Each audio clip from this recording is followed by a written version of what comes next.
Hey, everybody, it's Friday. It is Friday, and I'm Sherri Johnson. I'm so excited for today's interview. This is Rockstar Interview with Sherri Johnson.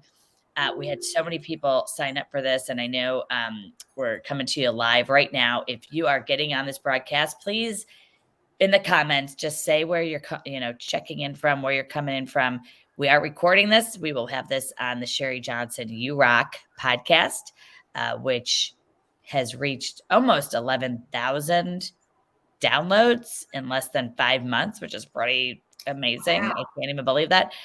We do record this. It's going to be available on the podcast. You can also listen to it on the podcast or watch it in this Facebook page you're on, Sherri Johnson Coaching.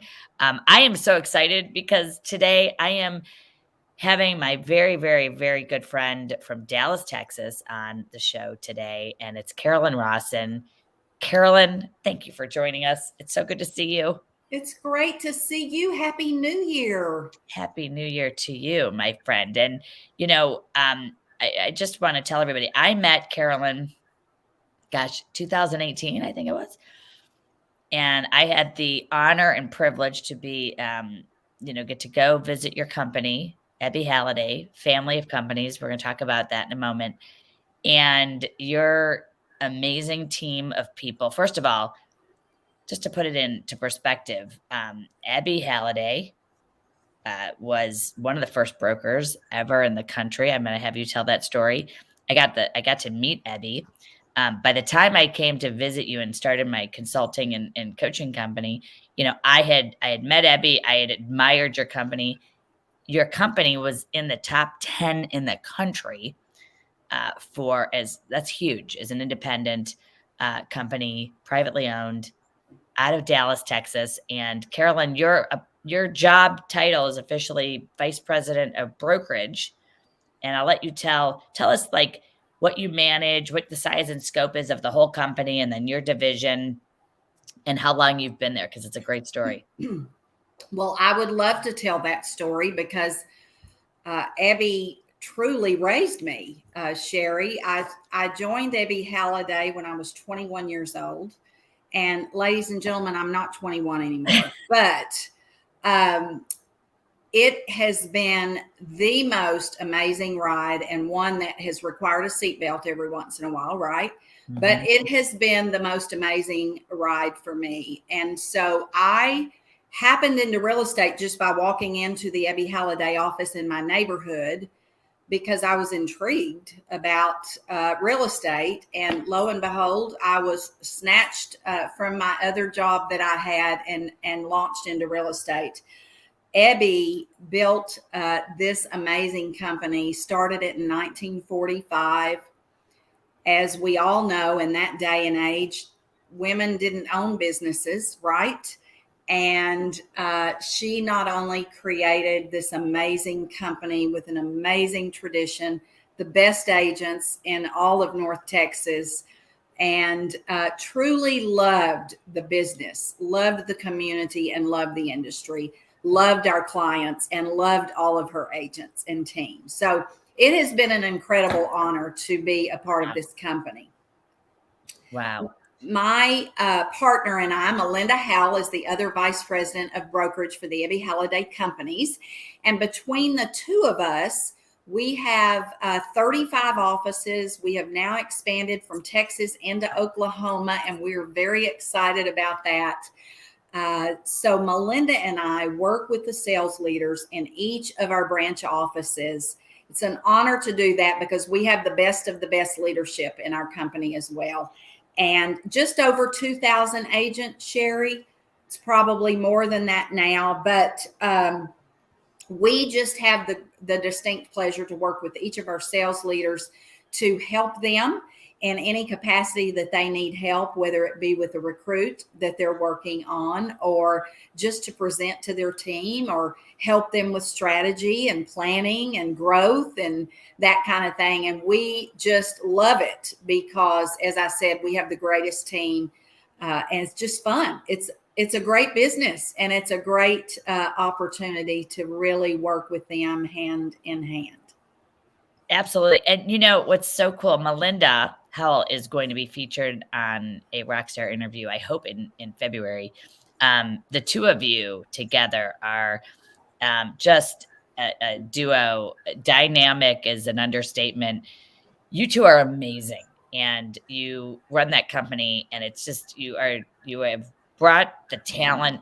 You've run the company for a long time in your leadership roles before the roles you're in now, and you've both been there a long time. And she's just amazing. So everybody, make a note. You will want to watch the Melinda Howell episode that I don't know if she's on, but hey, Melinda, love you. Hey, Melinda. You know, you bring both of you, and we're talking about your strategies for sales meetings, building culture, helping your agents go out and compete at the highest level. And, before we jump into some of that, I just want to comment. You run several offices. I forget how many. How many offices do you have? Oh, I think 15. I don't know. You just don't count. They're people, Sherri. I know you've got 35, and you are, I mean, Rockstar is an understatement. So you have about 15 offices. You also manage the South Lake office. And how many agents do you have there? We have currently 97, I think is the current count, but I would be remiss to say that I run this office because I had the amazing opportunity to add a co-sales leader. And I think Kathy Keach, Kathy, if you're on, love you. Thank you for all you do.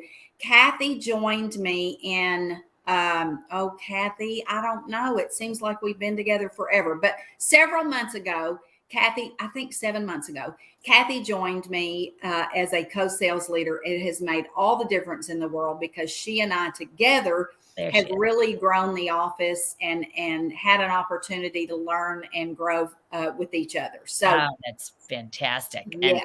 And hello to Kathy. Can't wait to meet you. I love this. So the Dallas market's always been hot. You have just a really high average sale price. You have beautiful architecture, beautiful everything. I met somebody just the other day, and she said she lived in South Lake, and I said, "Oh my gosh, that's my favorite place." And I told her about you. I actually tried to recruit her for you, as you would not be surprised. I have to tell you more about that offline. But I said you should be getting your license and going to Ebby Halliday, and I'll give you the information. It's a great story. So this is a little crazy, everybody, but tell us what kind of output, like you guys sell just the South Lake office, or is this your whole region? I think this is just the South Lake office, right? Correct. So yeah. What were the sales for 2021? So for 2021, this office closed 1,151 units, and our sales volume was just over 716 million. And, Sherri, it's all about the team. This group of agents work so hard to represent their clients and do such a great job. It's been such an honor to grow this market and grow this office. Specifically, as Sherri, you visited this office. We had the opportunity to build a brand new office here in South Lake, and it has just been, it's like not coming to work. It's just fun to be with this group of agents who are professionals and who truly are in the business to represent their clients with their whole heart and all of their expertise. And so Kathy and I are really blessed to be in this group here with this office. Well, 716 million out of one office with about 100 agents with 1,151 units. That is unbelievable. Congratulations. That is just is amazing. And I know some of the folks listening right now, they're probably like, how's that even possible? And you started that office from zero. What year did you start the office? I think that is. Oh gosh, here we go with years again. I think I've been here in South Lake now for 10 years, maybe, Sherri. When I came as the sales leader, I was actually leading another office as well, which was the Irving Las Colinas office. Yes. And this office was struggling a bit. We had probably an unidentified culture, which we're going to talk about culture, I know, today too. Mm-hmm. But this was an office that I knew was not reaching the potential that it needed to be and could be. And so I just raised my hand and said, I'd like to do that too. I think in all of our careers, and I know that some of you will identify with this, sometimes you just need things shaken up a little bit. Sometimes you need to reinvent yourself. And so that was me at that particular time in my career, that I needed something more. And so the more was the South Lake office, and had the opportunity to come out. And Sherri, at that time, the thing that I remember a lot of things about coming out and joining this marketplace, but the most important thing that I remember is in this office at that time, our team had 2 listings in South Lake where our office sat. Now, we had other listings, but only 2 in South Lake. Yeah. And so imagine arriving on the scene and you've got Crazy. a team of maybe 40 agents at that time. And we had 2 listings in South Lake. So I like a challenge personally. That's just who I am. Mm-hmm. And so it was a challenge. And it's just been fun, just recreating, reinventing the culture, creating and helping a group of people live their best life and be successful. So it's just been a great ride. As I said, we've had our seatbelts on. Kathy's got her seatbelt on now too with me. And we're on the roller coaster together. That's right. That's right. And I know there are folks listening. I can see who they are. And, Carolyn, you have such a track record of success, and you build amazing sales teams that work together. You have an energy and positivity and an impact that I can feel it. You know what I mean? Like, I know I was in your office and I could feel it, like the office you're sitting in right now, and just the meeting the agents and getting to know a lot of your people. I was there for several months, not every day, but I was there several months. You have a people first mentality. The whole company does. And I think that might even be one of the things you guys all say at Ebby. And it's very, very obvious. How do you have impactful sales meetings that actually drive listings and sales? And there's so many things that happen in a sales meeting, but I know you're very strategic about getting results out of people and putting them in an environment. So tell us about how you plan them, how you deliver them, what the feeling and the vibe is like. Anything else you want to share about your sales meetings every week, so that these brokers and managers that are listening can get some help in helping them have better sales meetings. So Sherri, I told you I was going to be brutally honest. You know that about me. And what I really want the brokers and managers on this call to feel validated when I say this. It's hard today. The sales meetings today are much different than they used to be. And I'm just going to be honest with you and say, I don't like them. And let me tell you why. It's very hard to connect with people and to feed off of energy of people when they're on a screen. Yes. And many of them on the screen do not have their camera on, right?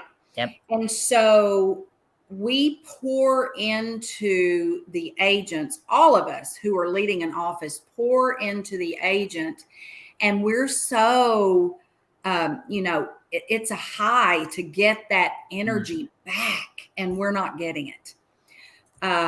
There's been some great things that have come out of a hybrid meeting that we are having now.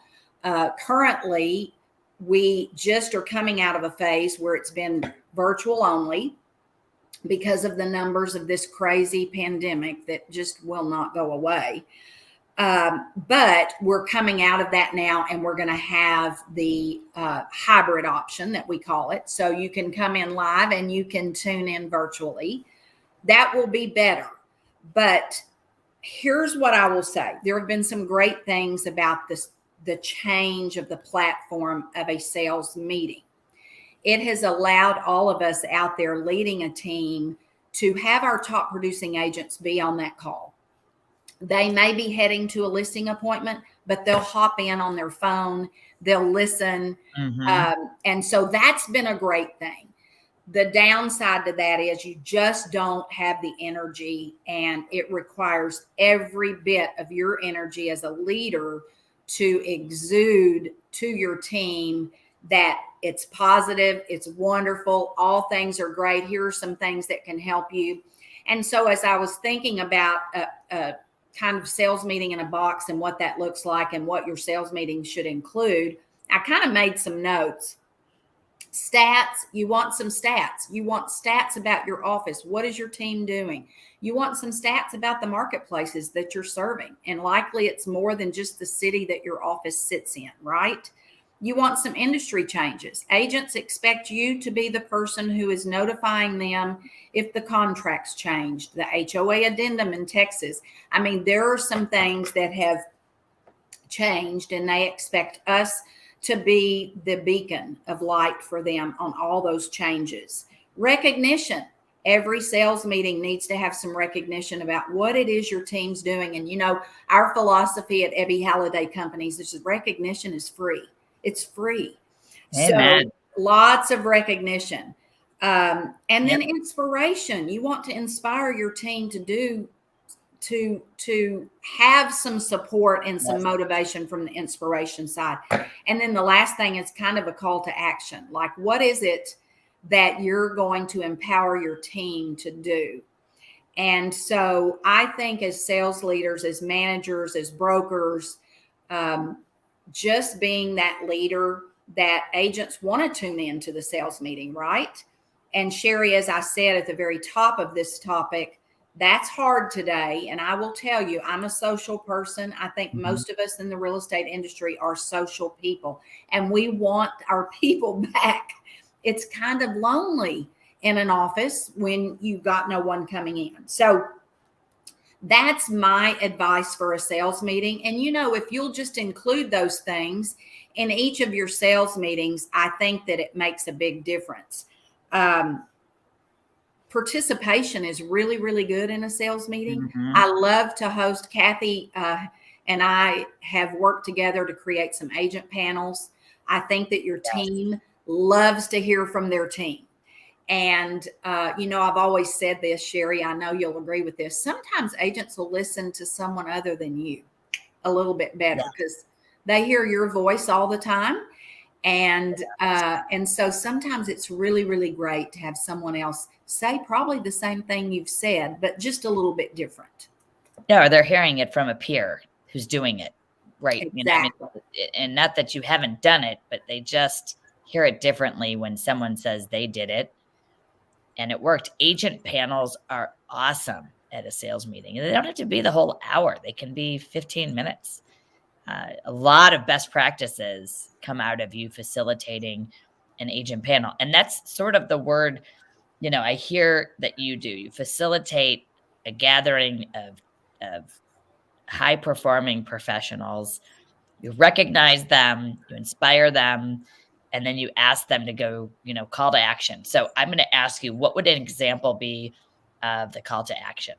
So a call to action would be to reach out to 5 people in your database that you haven't talked to in a while. And oh, by the way, just tell them you're thinking of them. And it spurs a conversation. I think many, many times agents have difficulty in reaching out because they say, what am I going to say? I mean, you know, just tell them you're thinking about them. Check on them. You know, see something in their social media feed that maybe they have a new puppy, or maybe they have a new grandbaby, or maybe a daughter or son has graduated from college. Call them and congratulate them. Gosh, you're going to have a raise now. You're getting a raise. You got one out of the nest. So, you know, there are a variety of things that you can do and say, and people love to know that you're thinking about them. The other thing, Sherri, is personal notes. I was trained very well by the lady herself, Ebby Halliday. It's very rare to meet someone that knew Ebby that can't say they received at least 1 or 5 personal notes from her. Unreal. And, what a great thing to get out of your mailbox instead of some kind of an invoice that you owe money, or some kind of a ad campaign or whatever. So I love personal notes too. So, and I know you write them because I still have all your personal notes that you send me. Thank you. They're in my office and they're so awesome. They say, "You rock." As a matter of fact, Sherri, you loved one of our personal notes so much that you said, I'm going to have that note myself. I did. I actually copied it. You're right. I made my note cards. Here they are. I love it. Cards. And I made my Navy. I love that. And I was completely inspired by you to create my note cards. So, well, here's one that you inspired me with. Are you ready? Yeah. Because you and I sign things the same way. That's right. I knew you'd get a kick out of that. I love it. You also, I feel like I was just at a client this week, big company, sister company to your brand, and it was empowering and it was impactful and it was amazing. And you do the same thing. It's like you make people. I know that you make your agents, who are our frontline customers, they're our clients internally, right? Your first client is the agent, and we know this. We have to act this way. But you have a special way of making everyone feel like they're your only agent. Like, I've seen you in action with agents, and it's like you are not on your phone. You are totally engaged with them. You are looking at them. You are embracing them. You're really 100% in and engaged. And I want to go back to the sales meetings because you add value. I think a big mistake in the value add is, you just said it, provide statistics. Tell the office how many listings and sales and the total volume we've had for the year. They're not going to look that up. They don't know those numbers. What is our running average sale price right now? Right? I mean, we do in our mentoring and coaching for brokers and managers, we give you a template that says, list that stuff. I know you also create a degree of accountability, sort of without them knowing, right? It's kind of like call to action, go do something to create some success for yourself. And you just make everybody feel really like they're the only person you're talking to and engaged with. And I think oftentimes managers will be looking at their computers, looking at their phones. Okay. And that just breaks down the relationship with that agent, because you're not fully engaged, and it's not okay. I know that about you, and I agree in the same regard. What else do you do? Let me ask you this. How do you get attendance? How do you get people excited about coming to your meetings? Well, I think the reason it's important to have good meetings and valuable meetings is if you don't, your attendance will lag, right? So if your agents know, okay, I can't miss it because I know there's going to be something important there, then I think that will help attendance. The other thing is just reminding agents. I think consistency is important. So same time, same day of the week. And because agents, we're all creatures of habit. They don't want to have to think. The other thing is you need to make sure you publicize it. We have an internal Facebook page for our office, and we remind our agents, hey, don't forget, here's a little bit about what we're going to talk about today. Nice. The other thing is make sure you have an office calendar. We have an office calendar. Currently, that's critically important because the link to the Google Meets or the Zoom or whatever platform you use is in that calendar. And again, I think, Sherri, the most important thing is to let your team know that you are their biggest supporter, and that you will offer value, that you will answer questions. Because sometimes, especially in the market that we've had the last couple of years, and I'm going to say this to you. One of the reasons, agents are done with Zoom and virtual calls. They're over it. They're sick of it.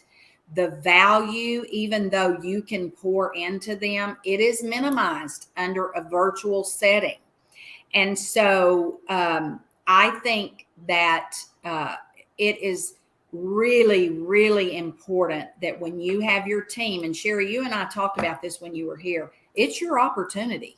Like, it is your opportunity to be their coach, their mentor, their leader, their visionary, their confidant, whatever you need to be at that given moment. And right now, one of the things Kathy and I talk about often, if you're not loving on your people, somebody else is. And so it is so critically important that your agents know that you love them, that you care for them, that you know what they're going through, if they've been sick, or if they have a child that is sick, or they just lost a puppy dog, or whatever it is, you need to know that. And so one of the things I have always done, and Kathy and I do when we interview, when we have a recruit come in and meet with us, the very first interview, Sherri, is really not about what we can do for them. The very first interview, and we have 2-step interview. And by the way, not everybody gets to work here. I want to say that. And managers out there, it is okay to say that. Not everybody gets to work in your office with you. But that first meeting is just about them. Like, who are you? Tell me about your family. Tell me about your experiences. Tell me why you want to get into real estate. It's all about them. And the thing that's so great about that process, nobody else does that. I'm just going to tell you, ladies and gentlemen, nobody else does that, because their focus is getting that agent to sign on the dotted line. Just come on. Sign right here. We'll take care of everything else. And that's just not my approach. It's never been my approach. And I think managers out there, brokers, your team is relying on you to only attract the people that are like them. They want someone who's a professional. They want someone who's full-time and committed, not a toe in the water. They want the whole body because they are committed. And so they want their teammates to be committed and have the same level of professionalism. I totally agree with you. And I think I want to touch on a couple of things you said.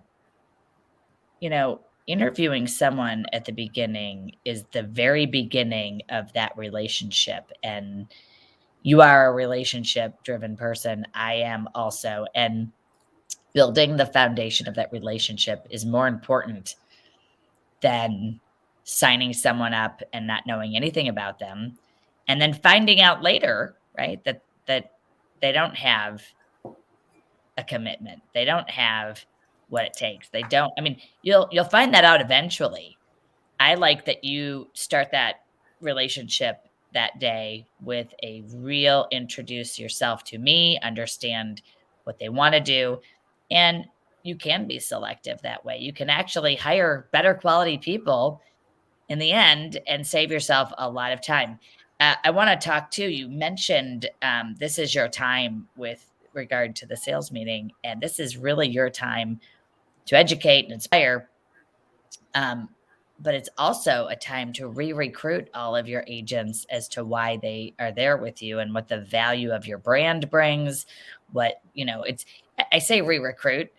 You're really showing your agents on a weekly basis what they get, why they're here.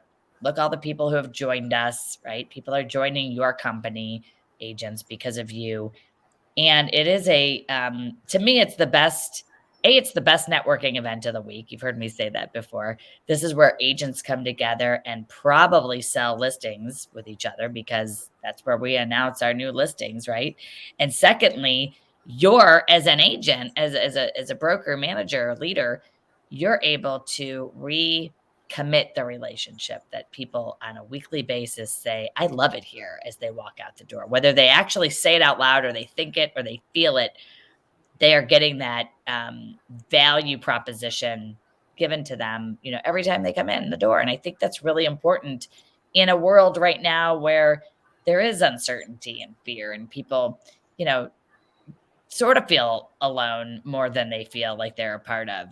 So it is hard to do on Zoom. I will agree with you 100%. Many companies I talk to and work with, they have sort of ripped the Band-Aid off, and only under, real COVID situations, or, can you use the Zoom sort of, and I don't mean excuse, but use that as your, I'm going to, come in on Zoom. You did mention some top agents, people that normally wouldn't be at the meeting coming. I think they're also sort of that exception pool. I'd rather someone join Zoom than not join at all. And I also think that there's a group of people in the middle that aren't going to a listing appointment, that are using Zoom as an excuse to stay home, not showered and not ready for work. So I think, in real estate, sales management and leadership, we have to talk to people 3 different ways, brand new agents, top agents, and then our mid-level seasoned agents. And so I just want to say to everybody, it's not really a one size fits all, but when you look at somebody and you're saying, this is a top agent that never came to meetings before Zoom was available, then say, yeah, come in on Zoom. I'm okay with that. It's the only way you're going to get that person to come. How do you I know you guys have teams in Dallas. Do the team leaders only come, or is the entire team encouraged to come, or does it change by office and vary, or how does that work? We want everybody to come. We want assistants to come, licensed assistants. We want everybody to come. They're a part of our family. And what we encourage our groups, teams to do is at least have one person there, right? So as you have your team meetings, you can take that information back. But we welcome everybody. And Sherri, I want to just repeat something you said. You said re-recruit. When we talk about talent attraction and recruiting, retention is at the top of the list as well, because what good does it do to recruit if you're not retaining what you're recruiting, right? And so retention is very near and dear to my heart. And that speaks to how you treat your agents, and making sure that they know that you love and respect them and will help them and are here to support them. And our entire staff here, I'm very, very proud of. And truly, I believe this about all of our support staff in our company. It is people first. And Sherri, to your point, our agents are our clients. And Melinda and I have always believed that you find ways to say yes. There is a way to say yes to a request. It might not be exactly what the agent is asking for, but there's a way to find a win in every, and Sherri, you're going to make fun of me because it's win, W-I-N. Didn't know what trip was. I'm going to spell out win, W-I-N. Sherri has trouble with my Southern accent, ladies and gentlemen. Only the one time. Only the one time. It was one of the funniest conversations I've ever had. I think hilarious. Because you kept saying it, and I think I finally said, "Are you saying trip?" One syllable. Oh my God, you're the best. You're the best. You're the best. You just said it. It's development. We have to develop the people. We cannot just get them licensed, teach them how to fill out contracts, and then think they're going to go off and not need us and not need our support. And the development is in what you're doing every day with these people. And that can happen at your sales meeting. And I remember loving my manager to pieces. I thought she was like an aunt. She didn't have any daughters, and she had 3 sons, and I really loved her. You know what I mean? And I used to say to her, do this at your sales meetings. I had been a sales trainer for years before I got my real estate license. And so, I wanted her to add value. I kept saying, you have to add value or they're not going to come. Nobody's going to come, And so that later I became a sales manager, and it was, that was like why I wanted to run the sales meetings and provide an environment an environment, facilitate a conversation. And you said it earlier, let other people talk.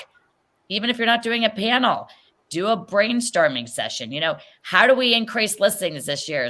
Everybody, let's do a whiteboard exercise and let's get everybody excited about going out and getting expired listings or getting, neighborhood listings in a farm neighborhood. You can inspire people just like that, with the goal for the whole office and things that just other managers don't do. Exactly. I loved when I first met you. You have such a sales leadership mind, because I said, you didn't have Kathy at the time. And I said, you said, this is my sales manager's office. And I said, oh, I thought you were the sales manager. You said, this is my office manager's office. And I said, office manager? I thought you manage this office. You said, I'm the sales leader and she's the office manager. Okay. And you said to me in the hallway, there's a big difference. And I thought, amen, hallelujah. So everybody out there, and this is why we get along so well, Carolyn, and we just knew each other from, 4th grade. But here's what happened. You said it. I'm trying to teach people to be sales managers, not desk managers. Administrative topics do not need to be taken up in your sales meeting. Amen. And the other thing, Sherri, is deal doctoring. If that is the value that you are bringing. Thank you. That's the sales manager of years ago. Correctamundo. I'm going to repeat this. I might say it in an accent because I love you so much. When you think that the only value you bring is keeping a deal together, it is the 80s. And I don't mean that disrespectfully. What I'm saying is people need your guidance and help. And whether they're a top agent, you need to help them save money on their expenses or help them, do even more than they're doing. Every single agent on your roster needs you to coach and mentor them and bring value I'm going to switch gears. And we talked a little bit about building culture. And because of the relationship that you're starting with these folks from day one.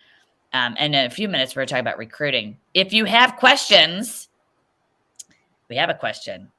This is a great one. Mary Morgan says, hi, Mary. I know you.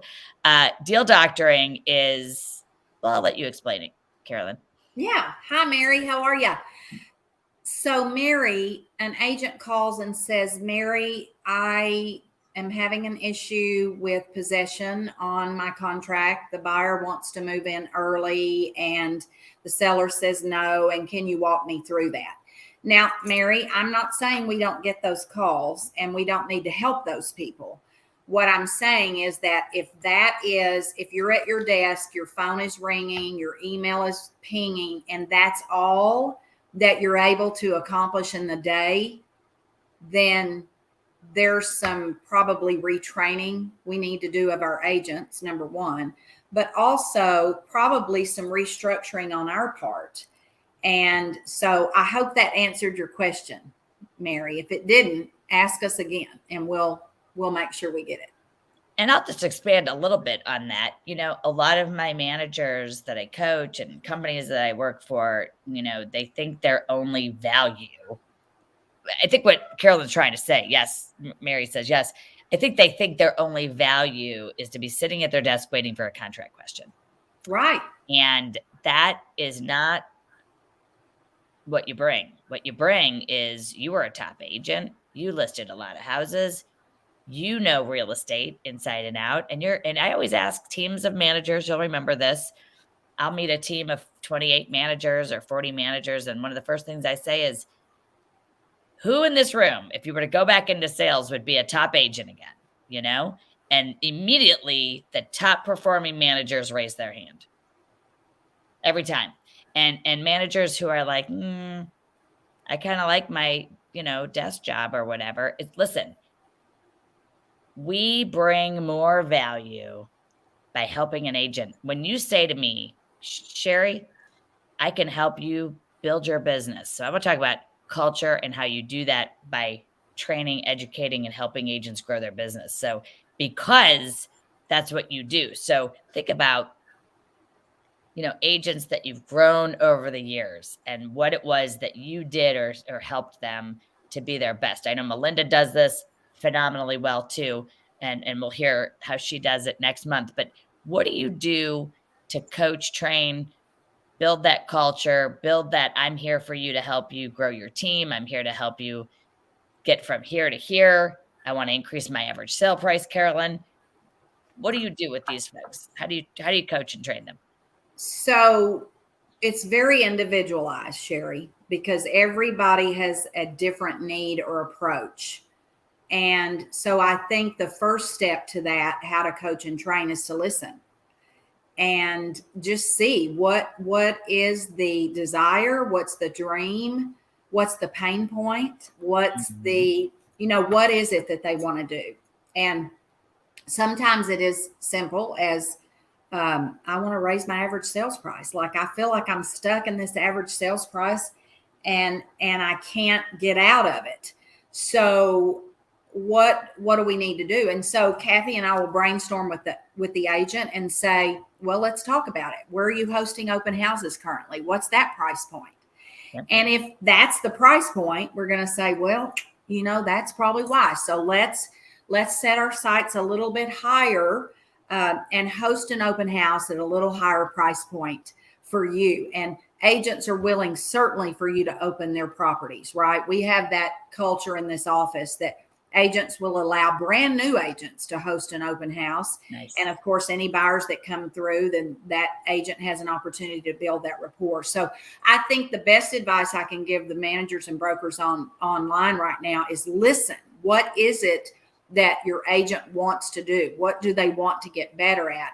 And then just coach them through that, whatever it is. I'm going to give you an example because I had an agent come in several months ago and she said, I need to expand my circle. Like I've got a pretty good database, data bank, Sherri, because you and I know that's the gold mine, right? With your data bank. Data bank. I've got a pretty good data bank, but she said, oh, I want to expand it. I don't know what to do. So I said to her, what is it you like to do? And she said, well, what do I like to do? And I said, yes, when you're not selling real estate, what do you like to do? And she said, well, I love to garden. And I said, well, are you a member of a garden club? And she said, no. And I said, well, how about that? And she said, I love it. So she joined a garden club. Another agent came in and said, sweet Kristen came in and said, I want to expand my footprint. What should I do? Well, ladies and gentlemen, she is an LSU Tiger all the way. And I said, well, is there an alumni group? Are you a member of the LSU alumni group? And she said, no. I said, how about you join? And so I think it just really depends on the agent and what it is they're asking you to do. The most important piece of that, Sherri, is listen. I think that sometimes as leaders, we're very strong and we want to talk, but I think you've got to listen first. And then, and you know what? Sometimes you may have to say, hey, Sherri, let me think about that. Let me think about that and let you and I get back together. And then that gives you some time to plan. We had an agent, and I'm going to give Kathy kudos on this, but we had an agent who hired, associated a licensed assistant. And this is one of our top agents. She is amazing. Many top agents, brokers, and managers out there, they're a little bit of control freaks, if you know what I mean. And so they know they need help, but they don't want to let go of anything. And that was the case with this sweet little agent we have who her heart is bigger than her body. I mean, she's just precious. If you met her, Sherri, I don't know if you met her, Julie. But anyway, she hired this precious assistant. Kathy and I immediately fell in love with her.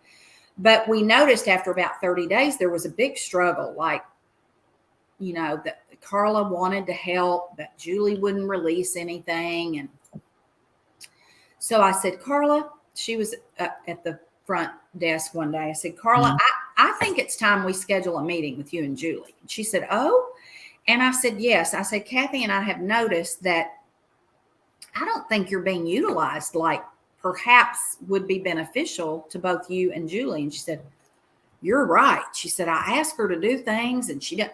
So anyway, long story short, we're going to cut to the chase. We met with Carla and Julie. Kathy was here with me. Kathy was prepared because she had made a list. My Kathy is she is a recorder. Like, she writes down everything you say. I don't. So then I run in there and I say, now, what was that? What was that? But she's got it in her notebook. Anyway, Kathy came prepared and she said, well, here's some things that I think that you could probably do. And we listened, and Kathy will tell you today that partnership of those two have it's amazing. And Kathy, I'm going to tell the story, but it won't be near as cute because you're not telling it. But she came in one day, the agent came in one day to Kathy and she said, I am so excited. She was almost in tears because remember, I told you that Julie's heart was bigger than her body. She came in and almost in tears and she said, I am so excited. She said, I just did some pop buys and visited with some of my clients, and I had the opportunity to hear about this man and how he did this and that, and he had been sick and his all this. And she said, I haven't done it in, I don't know, Kathy, I'm going to just use 8 years. I hadn't done it in 8 years because I hadn't had time, but having Carla has given me time to do that. So the moral to that story, brokers and managers out there, is pay attention. Pay attention to what's happening in and with your team, where their struggles are. You have to be perceptive. That could have gone on forever, but yeah. Kathy and I saw the struggle and decided that, you know what, we got to step in here, because what's going to happen is Carlos can get frustrated and make a different decision. So I just think that as a broker, manager, owner, whoever we're talking to out there, just be interested and be engaged with your people and watch them and make sure that you are in tune to what's happening. Pain or pleasure. That's right. And you knew that an in-person meeting would cut right through this and solve it. Absolutely. And they were both willing. They were like, sure, yes, absolutely. And it was the best time spent. And I don't know, maybe it was 30, 45 minutes. I don't know, but it worked. So, and I think Kathy just posted, partners complement each other and complement each other. Both uses of the word compliment. I couldn't agree more, Kathy. That's a great story. And, when people know how much you care about them, and it's just really high drive, high empathy, we can be all business, and that's just not relationship driven. Adding value, looking at somebody and saying, what's going on? Help me understand, because when you can get to the root core of what's going on with somebody, you can fix it. And when you fix it, you mend that relationship, and now it's back on the beam, and it's strong, and it's repaired. And then that person can go back to listing and selling homes and being happy, but that's, I think, a thing all managers and brokers listening. It's like, you can't let those things go on. You just said it, Carolyn, it would have gone on. It would have. And I hate to say, I know what this means. They're out the door and they go somewhere else. They make a different decision to partner with somebody else. So mutually beneficial relationship, where agents know that they have your support and they wouldn't be as successful without you. And they know that we know, as a broker, that we know how valuable they are to us. I think that's what makes it a winning relationship. I want to talk about recruiting for a few minutes. You are one of the best recruiters out there, one of the best, I believe, in the country. And I think you have a style of recruiting that attracts talent, but you attract the talent because you know how to go find it. What I think you do is, I think you position your value proposition at your company as so unique, as so radically different than any other brand out there. And it's because of the way you present it. So I would ask that, if you would share, how do you recruit, a 5, a 10, a $20 million agent to your company? Because you're very, very good at co-op recruiting. And I know that those listening, some of us need that help. Some of the managers listening today would love to hear your sort of gems and pearls of your best 3 or 4 practices of recruiting top agents and how you do it so well. Perfect. So Sherri, your best recruiter are your happy agents, right?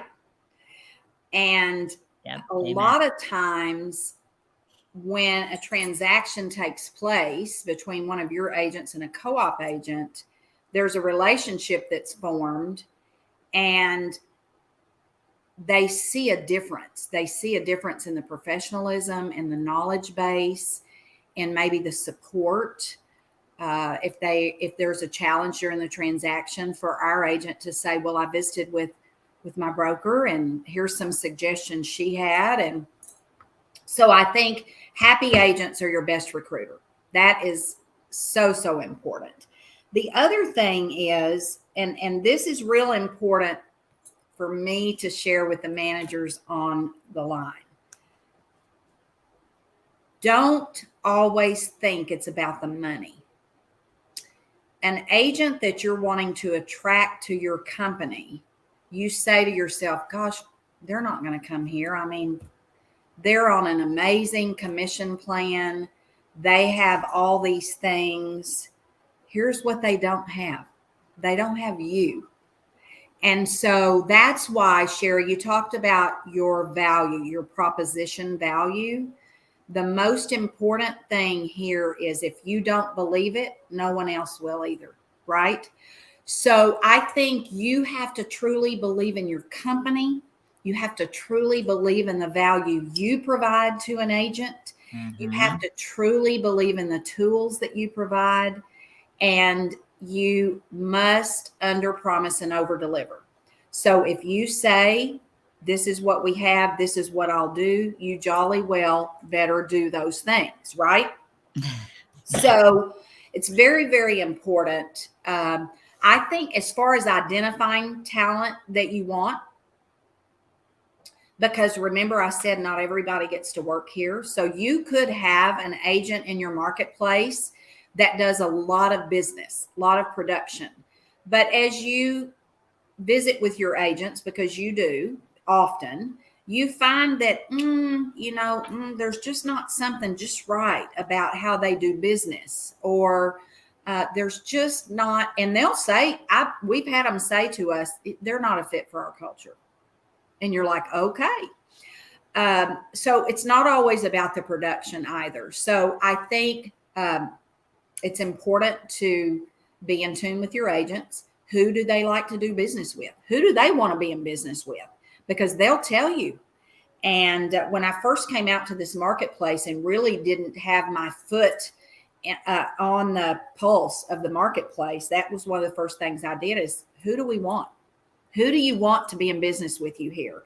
And so that's how we kind of started. But I guess what I really want the people on the call to know is, don't assume that the person will not talk to you or be interested in talking to you or make a move, because they will.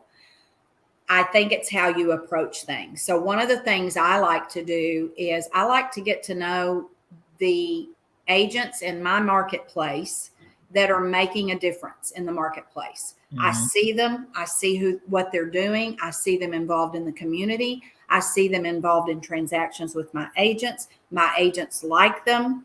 And so if I don't know them, I may reach out and say, hey, Sherri, my agents love working with you. And listen, that's something that makes my heart sing, because if my agents like working with you, that means that I'm going to really like knowing you. And so would you have coffee with me just to get to know me? I want to get to know you. I'd love you to get to know me. And ladies and gentlemen, the most important piece of that is, don't be talking about your office when you go meet with them. It's all about them. Find out how they do business. Find out how you can help. Find out, just who they are, who's their family. Did you grow up here? Tell me about. And I think that's how a relationship starts. And Sherri, to your point, I am a relationship girl. It's all about the relationship. And I think that when you show interest from a space of personal versus what you're going to add to my bottom line in my office, you can be thinking that, but don't let them know you're thinking that, right, Sherri? Is that right? Yeah. That's right. So we know what an impact someone like that would make to our bottom line, but it isn't about that. So, and then I think the other thing you want to do is with those recruits, and we're talking 5 million, find out if there's any pain points with them. What struggles are you having in the business? Sometimes they don't have anyone who'll business plan with them. So maybe you reach out to them and say, hey, we just had a business planning session in our office, and I'd love to sit down with you and see how I can help you maybe grow your business. Okay, what? Like, I don't work in your brokerage firm. You going to help me? Yeah. Our agents help people all the time, right? So those are some things that you can do. And then really, Sherri, the relationship is the key piece of that. Because if people, you said it earlier, if people know you care, they're not a number in your office. They're a person with a name and maybe a spouse or a daughter or a brother or a sister or a mother or a puppy dog or whatever. You want to know those people personally and deeply. And so same with your talent that you would like to attract. Get to know them, do a little bit of research about who they are, and ask some of your agents, is this someone who's a fit for our culture? And get your agents to know what culture is. Like when you're creating a culture, and y'all, I had to completely reinvent the culture in Southlake. It was broken. We had people we didn't need to have. And so if you inherit an office or a group of people, we all do from time to time, it's important to know that some of them will not subscribe to your new culture. And guess what? That's okay. Let them go find their culture, because likely it's going to be a big relief in your team. Negativity we do not. Everybody that knows me knows that's my pet peeve. I don't do negativity. There's always a positive somewhere, somehow, someplace. So, Sherri, did I answer your question? You did, and exceptionally. When you have that meeting with that recruit, I just want to know, after you're talking about them, and you might say, what are some pain points, things well, I'm trying to grow my business. And then you say, well, we do business planning. That's where you would sort of weave in some of the things you're doing. I'm wondering is there a point when they start asking you questions about you, your office, the company, to sort of turn itself around and they begin to ask you questions? Does that just sort of organically happen? Many times it does. Sometimes what happens is you leave them with those thoughts, and then they think about it and they're like, you'll send them a handwritten note. So happy to have coffee with you. It's a great pleasure. I'm here. If I can help in any way, please reach out, and close your business card. Sometimes they will reach out to you, but if they don't, then you'll reach out to them and just say, hey, I'm checking on you, Sherri. It was, it's been a couple of weeks since we met. Is there anything I can do to help you? By the way, congratulations on that amazing new listing that you just captured. And I hope our office can sell it for you, that kind of thing. So really it's just staying in touch with them. And, Sherri, depending on the recruit, I've had the amazing opportunity, and, God is just good to me. I had an amazing opportunity to visit with some very high profile agents with other firms in this location. And we're able to have them join us. And that looks a little bit different. So that type of recruit looks a little bit different than if you quartile your agents, the third, the fourth quartile. Mid-level. Yeah. Yeah, those are a little bit different. Those look a little bit different, but those top high producing agents, that's a different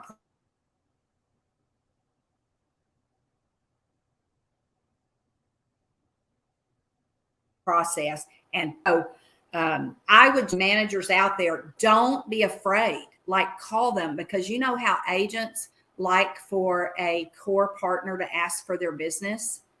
Well, agents like to be noticed and recognized, and they like to be asked, hey, would you ever consider joining our firm?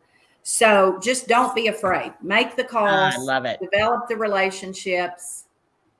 I love it. And I think we had a little tech glitch there for a second, but I think we got everything you said. It is to me, you have an opportunity, everybody right now, it's January 2022. You have to just start doing it. You're never going to feel comfortable enough to dive in the deep end and start recruiting. You just have to start doing it until it's not uncomfortable anymore. Get uncomfortable, or be comfortable being uncomfortable for a minute. And you'll see that it's actually, the results are phenomenal. And Carolyn, you just said, ask those top people. You're talking about, in some of your markets, it's a $10 million agent. It's a $25 million agent. Maybe it's a 30 or 50 or $100 million agent you're trying to recruit and you want to attract, and you can do that. You can do it.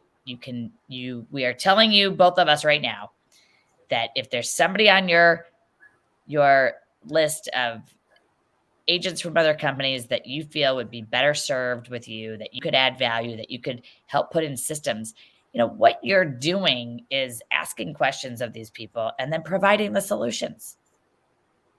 Absolutely. If you were a top listing agent, I always say listings, recruiting is like listings. We can recruit to the tools. We can recruit to how to use the tools. I think most brokers fail at showing people how to use the tools to be more successful. So how do you use the tools to teach your agents how to grow? And then you have these success stories that you can talk about without bragging, but just saying, well, Sally came to us and, her business doubled in both years she's been here, and she's sorry that she didn't come sooner. You can always, it's how you say things, and we've got opportunities to tell those success stories.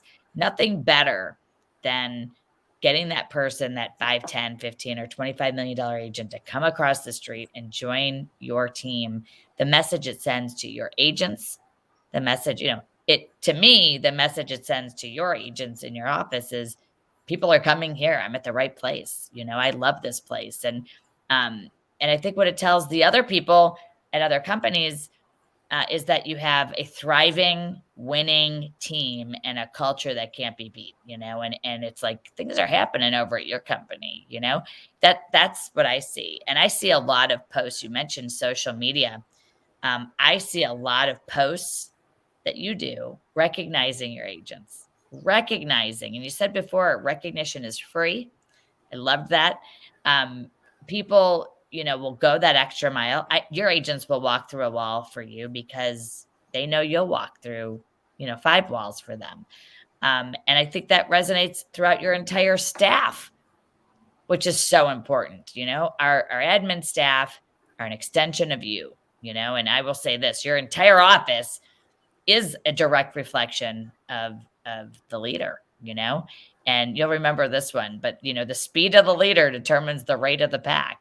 And Right. You are the leader, and the pack is your sales associates and your sales team. You mentioned, and I want to just comment, you have a company that offers mortgage, title, insurance, and I know it's very strong. It's a value add to the consumer.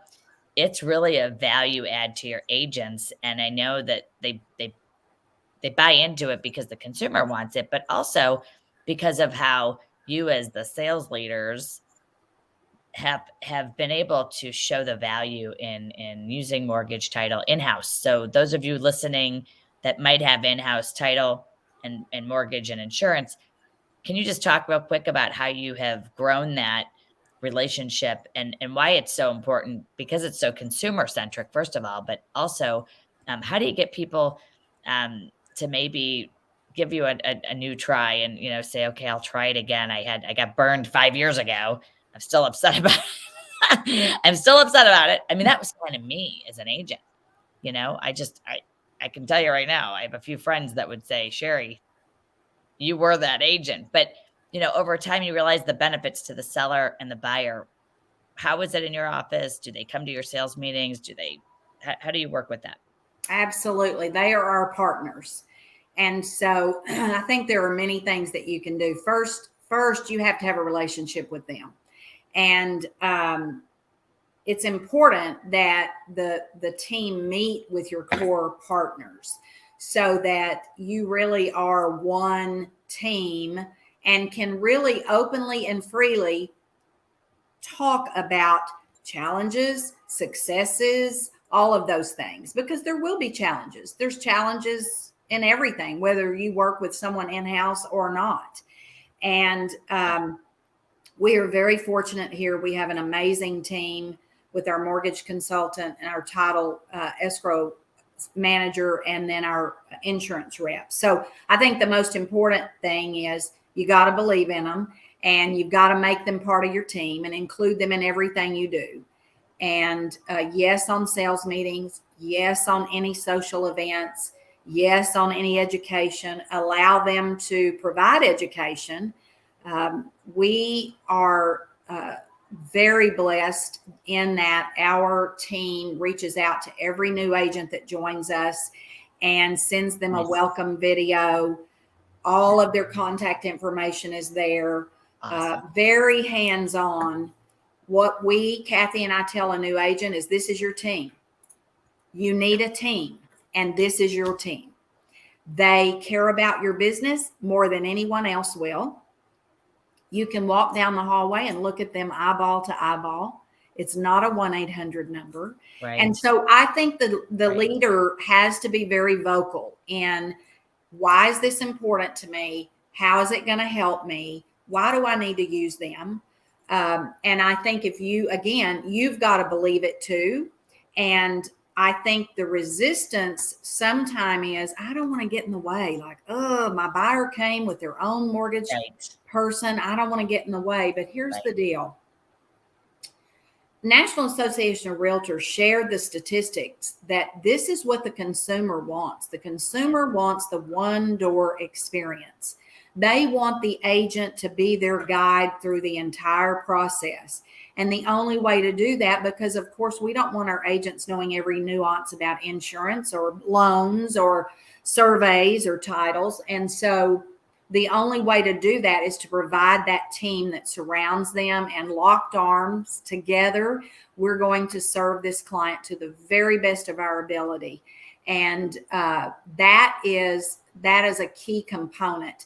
And Sherri, I will say that I know there are managers and brokers and owners on the line that say, yeah, but Susie's been in business for 20 years and she's developed her own relationships and she's never going to use our people. Well, here's the deal. That is a true statement. We get it. And this business is about relationships.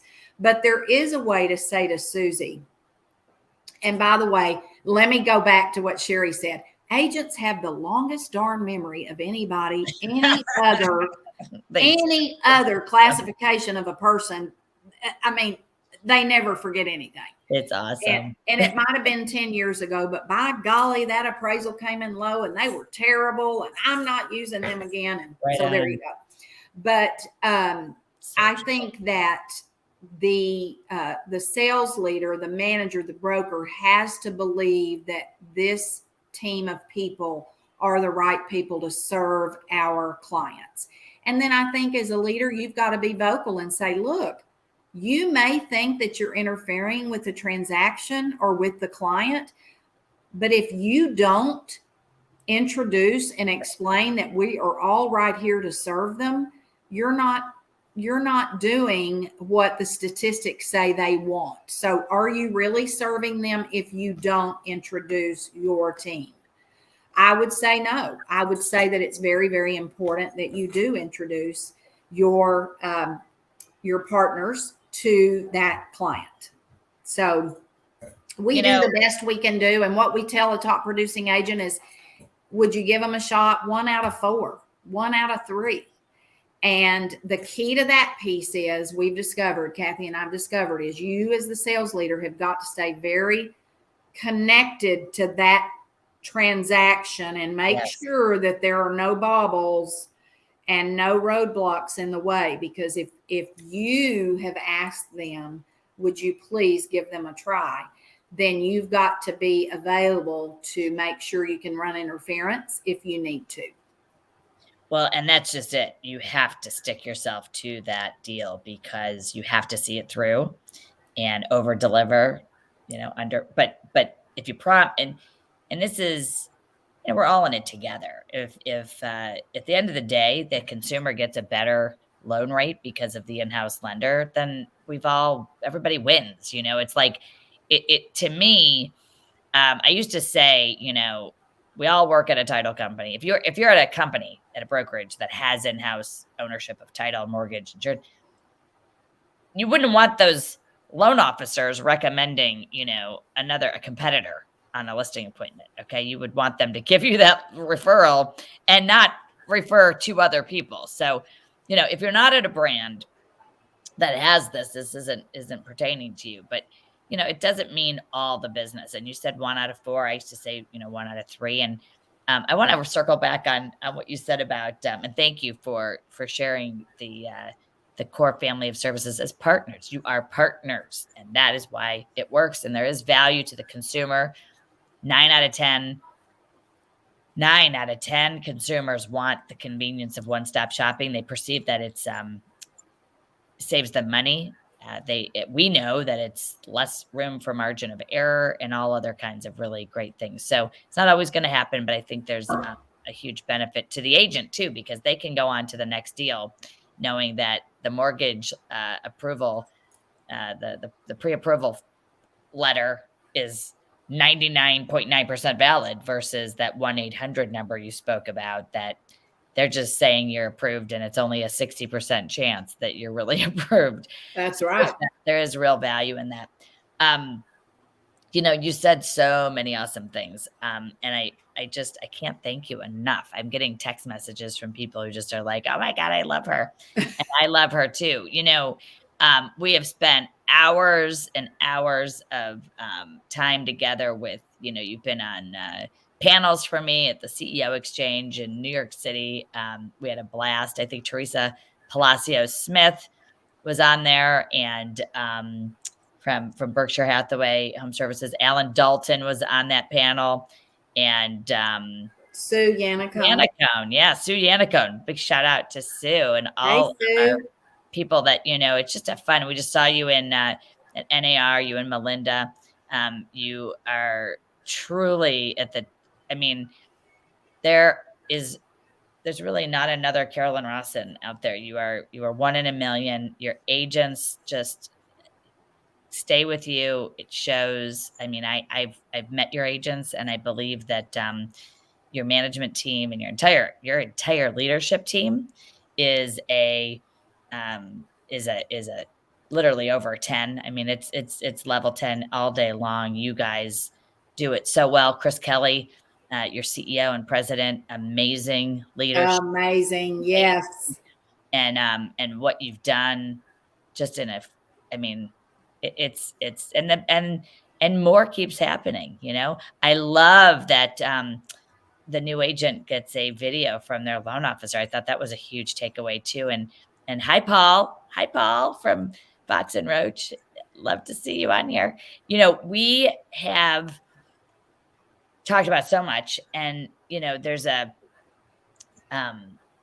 before we go, I think you said, oh, here it is. The answer is yes. And what we used to always say at Howard Hanna was, the answer is yes. Now what's the question? That's right. That was a Fred Corsi line that was just, he ran our title company, and the answer was yes. Now what's the question? And you can always, you can find, and you said this, you can find a way, right, to make something work. You can find the positive thing in something. when we just say no, or we give people ultimatums, or we say, this is it, and we wonder why we have breakage. We wonder why people leave. People join the company because of you. And I hate to say this, everybody listening, people leave because of the manager, or they leave because they're not getting the support that they should have been getting. It's such a great topic, leadership, rolling at peak performance like you do. And I'm telling you, it is so fun to just keep watching you do this amazing job that you guys all do down there, yourself included, Melinda, who I can't wait to have next month, and everyone listening, Melinda Howell, unbelievable rock star, broker, vice president of brokerage at Ebby Halliday. She's the other half of the sisters here, the Thelma and Louise. I think we've had lots of great dinners here. I actually was going to have you both on at the same time, which we still might do. I think. Let's do it. That would be so fun.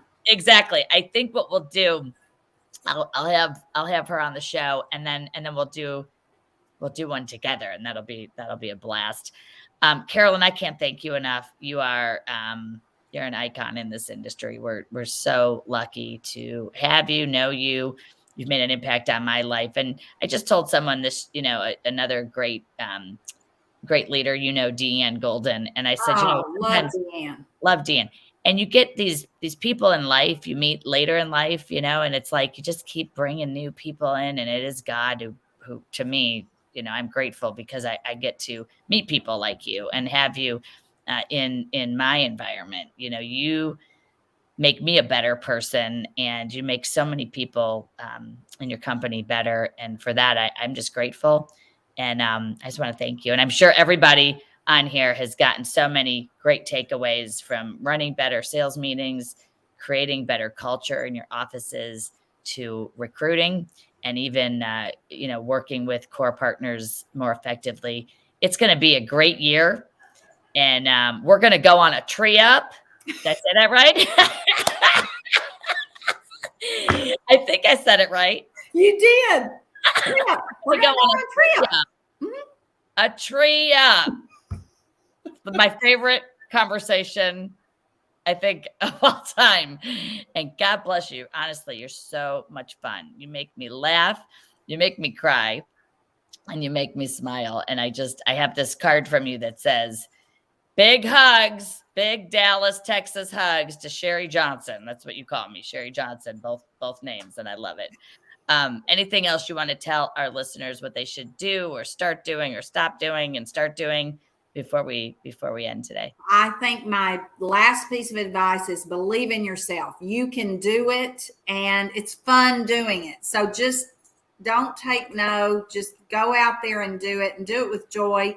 That's my philosophy. If you're not joyful about what you're doing the wrong thing. So Sherri, it has been an honor and a pleasure. And I always say that I don't know what people can learn from me, because I learned so much from you and many, many others. So thank you for having me on. It's been it's a lot of fun and a great honor. So thank you. And if you have any referrals to send to the Dallas market, I'm telling you right now, Ebby Halliday's #1, have been for 50 years. Send them to Carolyn directly. She'll put you with the right person. And, everyone can find you on social media, yes. Carolyn Rosson, Ebby Halliday, and join us next month, or next week. I'll have someone else on, but next month for part 2 of Ebby Halliday series, because Melinda Howell, I believe she's committed and said yes. She told me yes. But I just can't wait to have both of you on. Also, this will be a blast. Everyone out there, Carolyn said it, believe in yourself, believe you can do it. Just start doing it, whatever it is. I just said this week at a kickoff meeting with some really amazing leaders, we said, the CEO said, what would you do if you knew you couldn't fail? What would you do if you knew you couldn't fail? And to that, just do it. Just start. And let's make agents' dreams a reality. We've got so much to be thankful for. And I'm just so thankful. We will have you on again. I can't wait. Have you on with Melinda. And then I'm just going to keep tapping into awesome things from Dallas, Texas. Carolyn, thank you again. And thank you, everybody, for listening. This will be on My podcast, You Rock, with Sherri Johnson. We've had over, I think we're close to 11,000 downloads in less than 5 or 6 months, which just makes my heart. Girl, you are famous. I'm just saying. No. Oh, didn't you send me another card that said, "Can I have your autograph?" Yes, I did. Y'all, this is Coach Sherri. She can coach you through anything and everything. She's my God. And cheers to 2022. It is going to be an amazing year. So it really is. It really is. And it all starts with positive mindset and people like you. This is on the podcast. I hope you listen to it. I hope you rewatch again, because there's so many things you can pick up from this. And if you're listening to this after today's air date, thanks for listening, and thanks for being a part of our successful environment. Success is contagious. It's certainly going to be after today's show. I really love you. Big, huge hugs and heart and love to you. And everybody, have a great, successful listing and sales weekend. As I always say, you have a listing or sale this week. You just don't know the address. So I will see you soon. Take care, everybody, and I'll see you next week on the Rockstar Interview. Thanks a bunch.